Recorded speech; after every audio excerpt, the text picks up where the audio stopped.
Have you ever felt that sudden, just terrifying tightness in your chest? Like your heart is racing, your thoughts are spiraling completely out of control, and yet, logically, you know you're perfectly safe. You've probably tried every self-help trick in the book, right?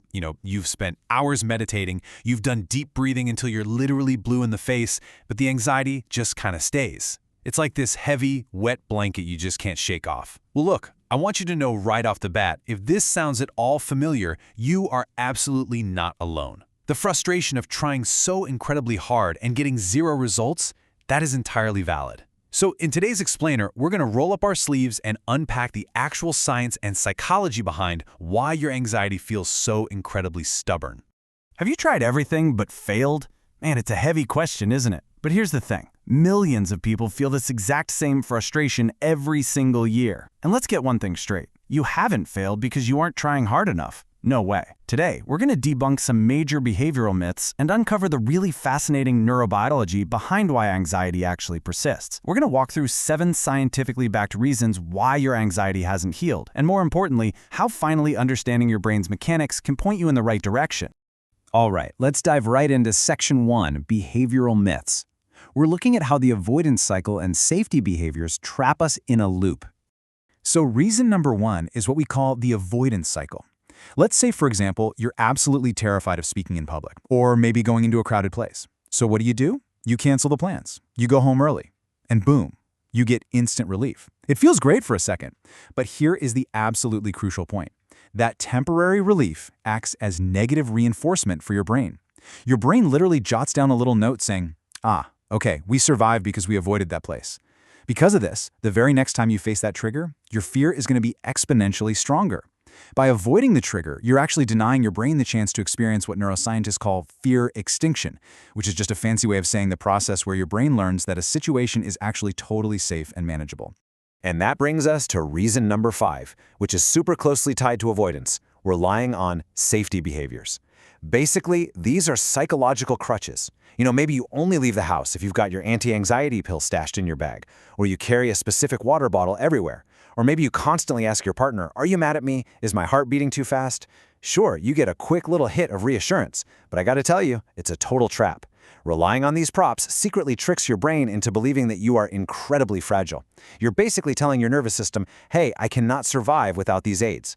And ultimately, these safety behaviors make you afraid of the fear itself, which completely prevents your brain from ever becoming truly resilient.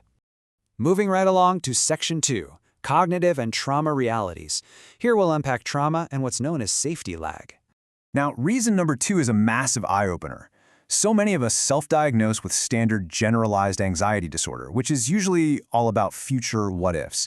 But actually, a lot of the time, what's really happening inside your body is trauma-based anxiety. This isn't about worrying about tomorrow, no. This is your nervous system literally misinterpreting the present moment and replaying a danger from the past. You could be sitting on your couch, totally safe, watching TV, but your nervous system is absolutely convinced you are in a war zone. And this perfectly explains a fascinating neurobiological concept called safety lag. So the key here is understanding the gap between your logical brain knowing you're safe and your nervous system actually believing you're in mortal peril. When you have unprocessed trauma, your amygdala, which is basically your brain's fire alarm, becomes completely hyperactive. Meanwhile, your hippocampus, the part of the brain that's supposed to timestamp your memories, actually shrinks. So it completely fails to tell the amygdala, hey buddy, that danger happened like 5 years ago, it's over. Your rational brain knows you are safe, but your biological machine, it simply doesn't believe it. Which brings us to Section 3, the brain's tricks. Let's navigate cognitive distortions and thought suppression. Here's reason number 3 for you. Cognitive distortions. When your nervous system is stuck on high alert, your brain kind of loses its clear logic and just starts inventing threats.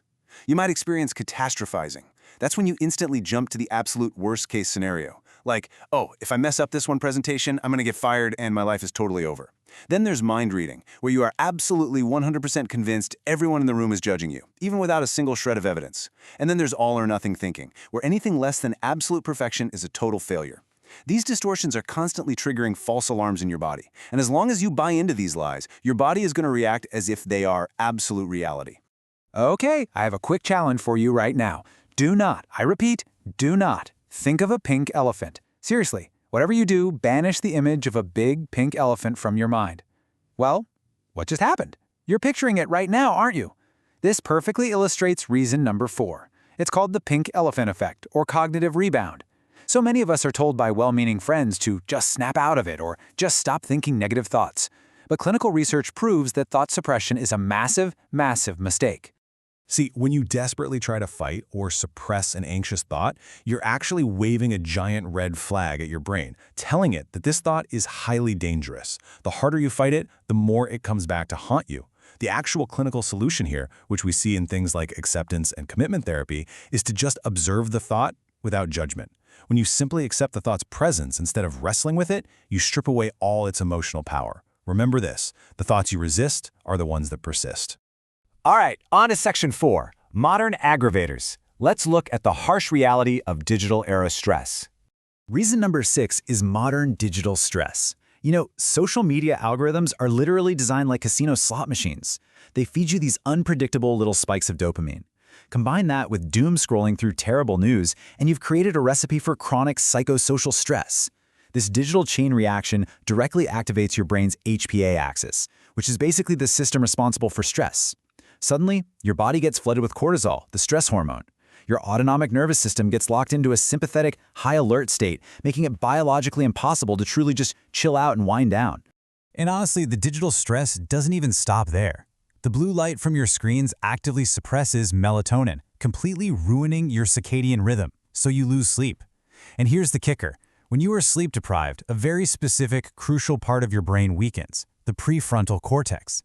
This is incredibly important because the prefrontal cortex is the exact logical center of the brain whose main job is to calm down that panicked, irrational amygdala we talked about earlier. So your brain is literally too digitally exhausted to hit the brakes on your anxiety. Finally, let's head into section 5, clinical solutions. Why healing has to go way beyond mere logic. Reason number 7 is all about relying on the wrong therapeutic approach. Look, if you're trying to solve a body-based, deep-rooted survival response purely with logic, you are going to get stuck. When your brainstem and your amygdala are blaring the threat alarm, your logical brain is essentially bypassed. It's shut down. I mean, you can't rationalize with a fire alarm, right? Because logic cannot reach the subconscious brain during a panic state, we often need what are called bottom-up therapies. This means using somatic experiencing, or EMDR, basically therapies that process trapped survival energy directly through the body and the nervous system rather than just sitting around talking about it. And this leads to a really bizarre paradox. Have you ever been told to just calm down and take deep breaths, and it actually made you feel way worse? Yeah. Research shows that forcing yourself into a relaxed state can actually trigger relaxation-induced anxiety.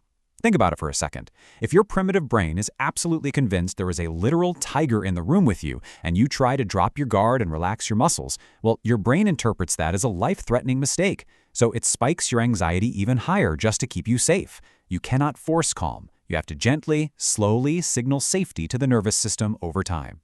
Which brings us to our final, and honestly most important takeaway from this explainer. Anxiety is a mechanical issue of the nervous system. It is not a character flaw. You have not failed. You've just been trying to fix a hardware issue with the wrong software. It's all about a hyperactive amygdala, a shrinking hippocampus, safety lags, and digital exhaustion. So instead of constantly fighting your own mind, what if you started treating it like a biological machine that just needs some gentle somatic rewiring? How would your approach to healing change today if you finally stopped blaming yourself?